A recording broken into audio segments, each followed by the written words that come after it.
ಮೊದ್ಲು ನಮ್ಮೂರ್ ದೇವಸ್ಥಾನಕ್ಕೆ ಕರ್ಕೊಂಡು ಹೋಗೋಣ ಬಾ. ನಮ್ಮೂರ್ ಜಾತ್ರೆ ನೋಡಿ ಬನ್ನಿ ಬಾಸ್.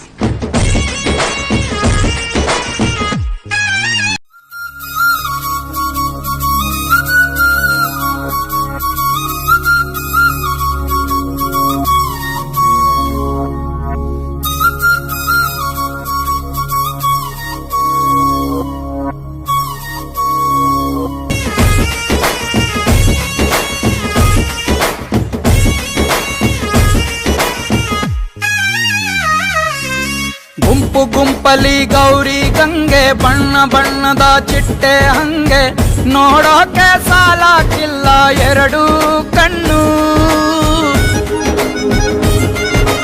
ಗಂಡು ಹೈಕಳು ಬೆಪ್ಪಾಗವ್ರೆ, ಬೆರಗು ಕಣ್ಣಲ್ಲಿ ನೋಡ್ತಾವ್ರೆ, ದಾವಣಿಲೆ ಬೀಸುತ್ತಾರೆ ಹೆಣ್ಣೈಕಳು.